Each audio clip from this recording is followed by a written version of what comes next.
प्यारे विद्यार्थियों, आज हम प्रथम वर्ष कला के प्रथम प्रश्न पत्र के अंतर्गत तृतीय और चतुर्थ इकाई में वर्णित पाठ्य पुस्तक संस्कृत साहित्य के प्रसिद्ध नाटककार महाकवि भास द्वारा विरचित स्वप्न वासव दत्तम नाटक के 8वें, 9वें एवं 10वें श्लोक प्रथम अंक के इनकी व्याख्या, संदर्भ, प्रसंग, अनुवाद, व्याकरणात्मक टिप्पणी आदि विषयों के बारे में अध्ययन करेंगे। स्वप्न वासव दत्तम प्रथम अंक के 8वें श्लोक की व्याख्या।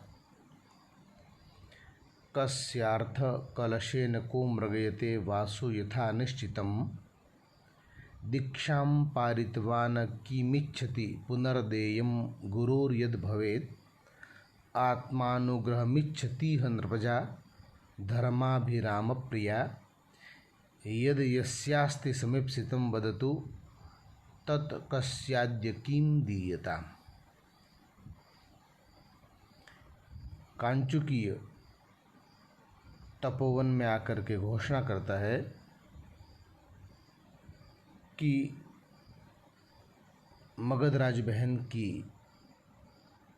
मगधराज दर्शक की बहन पद्मावती इस तपोवन में आई हैं और वह तपोवन के तपस्वियों को अपनी मनोवांछित वस्तुओं को दान दे करके अपने ऊपर उपकृत करना चाहती हैं।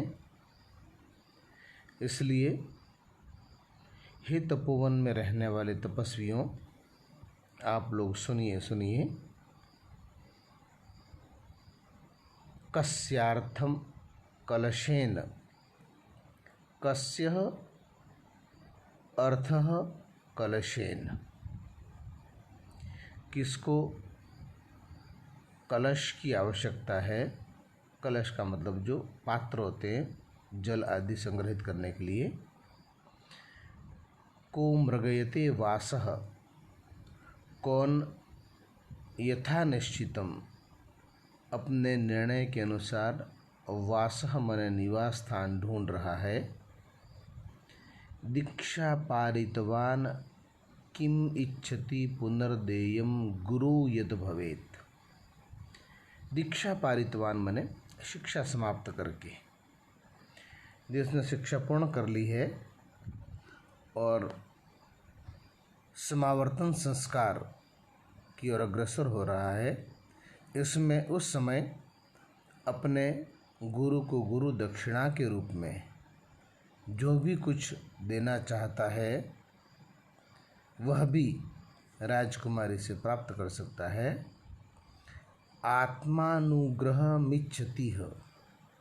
आत्म अनुग्रहम इच्छतीह, जो स्वयं पर आपकी कृपा करने की अभिलाषा रखती है, इच्छा रखती है, ऐसी नृपजा मने राजा की पुत्री राजकुमारी पद्मावती धर्माभिराम प्रिया, धर्म में अपनी रुचि रखने वाली है, धार्मिक अभिरुचि रखने वाली है, ऐसी यद यस्यास्ति समीप्सितम, यत मन जिसे, यस्यास्ति समीप्तम जो भी अभिष्ट हो, जो इच्छित हो, मनोवांछित हो, वदतु कहिए, तद कस्याद्य किम दीयताम किसे आज क्या दीयताम मने दिया जाए, प्रदान किया जाए।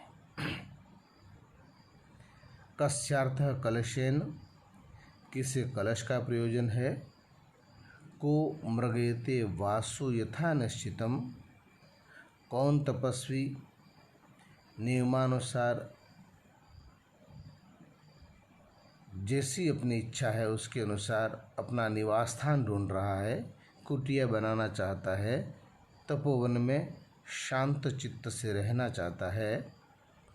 दीक्षा पारितवान किमिच्छति पुनर्देयम गुरु यद् भवेत्, अपनी ज्ञानार्जन समाप्त करने के उपरांत, अध्ययन के समाप्त करने के उपरांत कौन स्नातक व्यक्ति है जो अपने गुरु को अपनी मनोवांछित वस्तु देना चाहता है? धर्म अभिराम प्रिया नृपजा, धर्म में अनुराग रखने वाली राजकुमारी आत्मानुग्रह इच्छति है, अपने स्वयं पर अनुग्रह और कृपा करना चाहती हैं।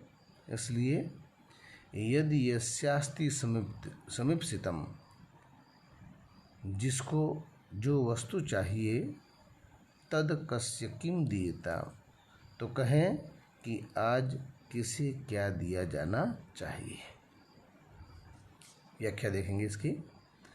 राजकुमारी पद्मावती तपोवन में रहने वाले जो तपस्वी हैं उनको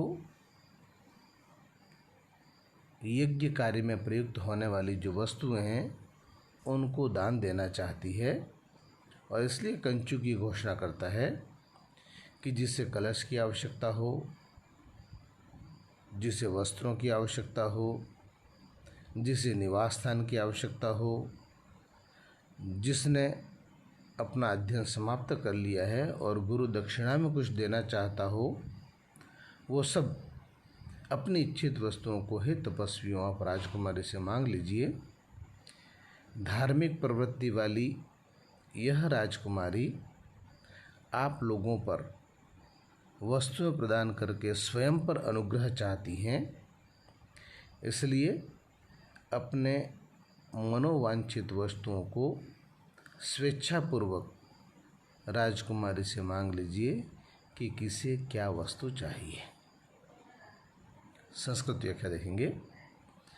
राजकुमारी पद्मावती तपस्विनां वस्तूनि दातुम् इच्छति, अतः कांचुकीय घोषणां करोति, कः तापसः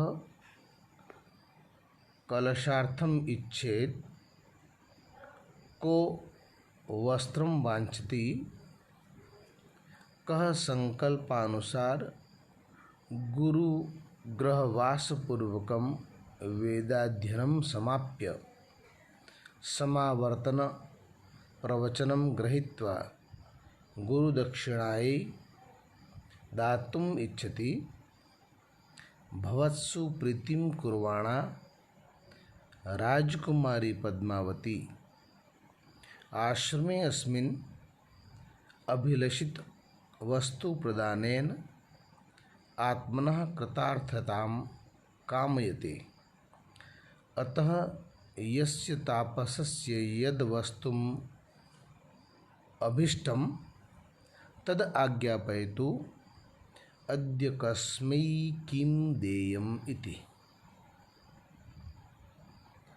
इसमें प्राचीन जो हमारी संस्कृति है, गुरुकुल पद्धति, उसका भी चित्रण किया गया है। शिष्य अपने गुरुकुल के आश्रम में स्थायी रूप से निवास करते, ज्ञानार्जन करते थे, और उसके पश्चात जब अध्ययन समाप्त हो जाता था तो उस समय जो संस्कार होता था उसको समावर्तन संस्कार कहते थे, और उस समावर्तन संस्कार में गुरु शिष्य से अपनी इच्छा के अनुसार गुरु दक्षिणा चाहता था और शिष्य उसे प्रदान करते थे। उसका उल्लेख भी यहाँ पर किया गया है। शार्दुल विक्रीडित छंद यहाँ पर प्रयुक्त हुआ है, स्वाभावोक्ति अलंकार प्रयुक्त हुआ है। व्याकरणात्मक टिप्पणी में देखते हैं हम। मृगयते, मृग अन्वेषण के अर्थ में प्रयुक्त होता है, लट लकार का प्रयोग है इसमें। पारितवान में पारमधर तवतु प्रत्यय मिलकर के पारितवान शब्द बना है। देयम में दा धातु और यत प्रत्यय मिलकर के देयम शब्द बना है। नृपजा में नृप धन जनि धन टाप प्रत्यय मिलकर के नपजा शब्द बना है।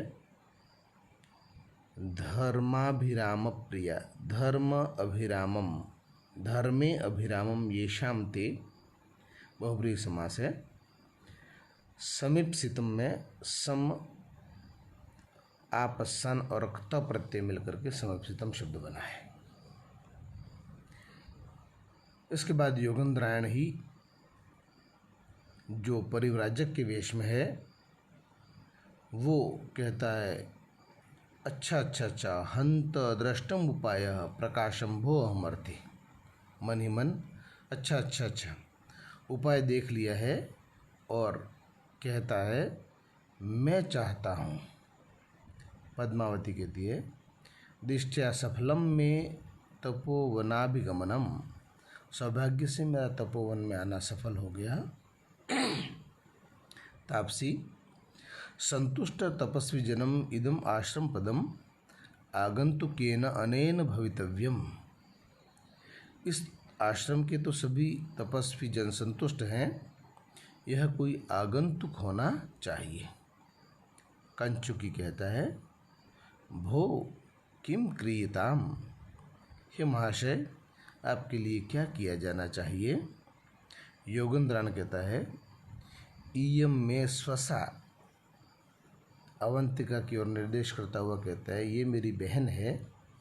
प्रोषित भर्त का इमाम इच्छाम्यम अत्र भवत्या किंचित कालम परिपाल्यमानाम कुतः।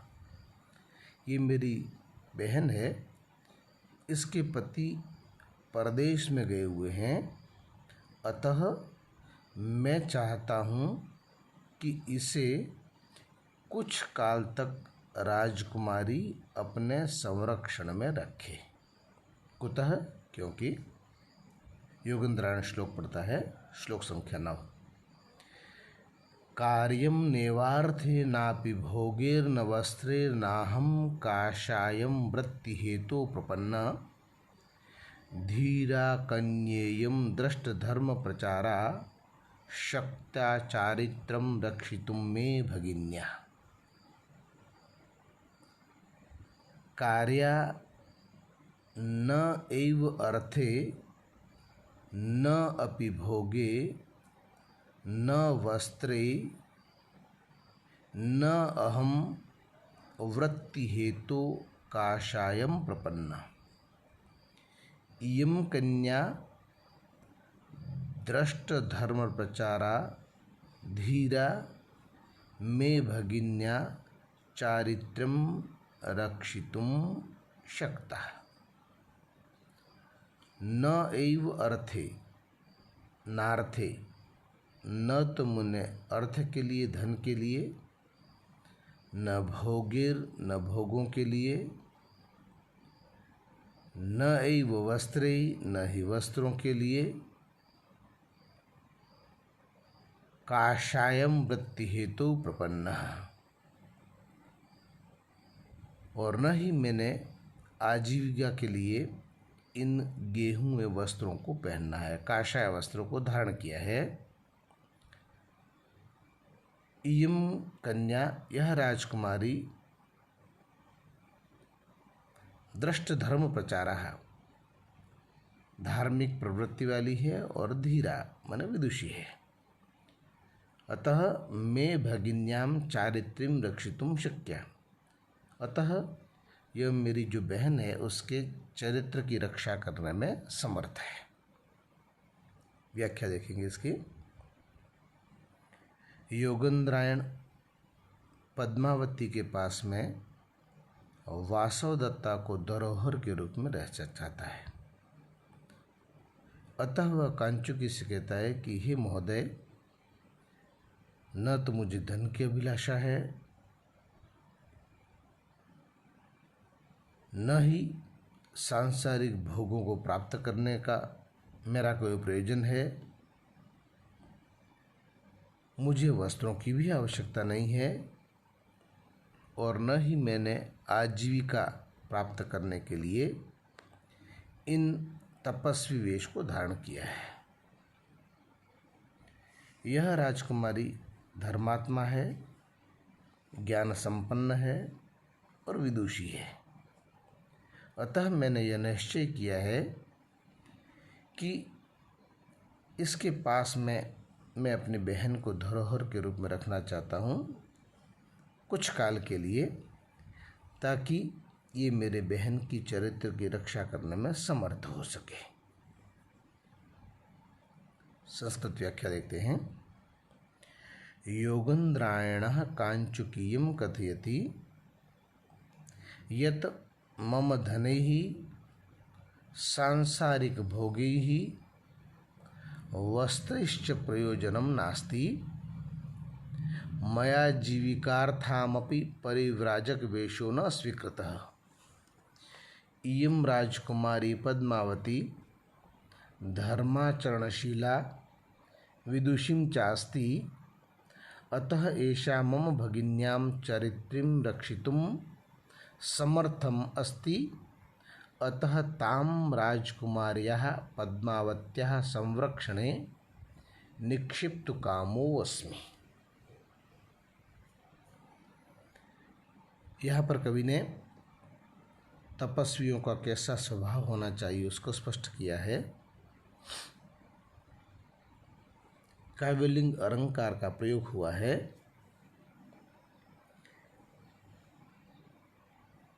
और एक नवीन छंद है इसमें, वैश्वदेवी। व्याकरण पर टिप्पणी में देखेंगे हम। कार्यम में क्री धातु और अण्यत प्रत्यय मिलकर के कार्यम शब्द बनाया है। काषायम कषायेण रक्तम वस्त्रम काषायम, कषाय धन अण प्रत्यय है। गेहूं रंग में रंगा हुआ वस्त्र जो है वो काषाय कहलाता है। प्रपन्नम में प्र उपसर्ग पूर्वक पद धातु और क्त प्रत्यय मिलकर के प्रपन्न शब्द बना है। शक्ता में शक धन क्त धन टाप प्रत्यय मिलकर के शक्ता शब्द बना है। और चारित्र्य में चरित्र धन अण मिलकर के चारित्रम शब्द बना है। श्लोक संख्या 10। उससे पहले वासवदत्ता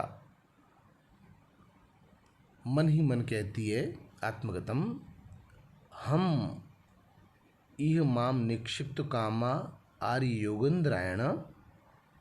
अरे आर्य योगेन्द्रायण इस पद्मावती के पास में ही मुझे रखना चाहते हैं।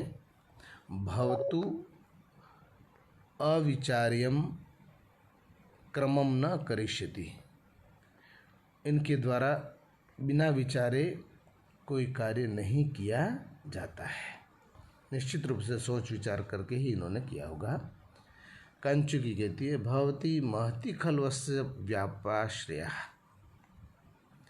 इनकी जो प्रार्थना है वो तो अत्यंत ही दुष्कर है, क्योंकि कथम प्रतिजानीमः, हम इसे कैसे स्वीकार कर ले।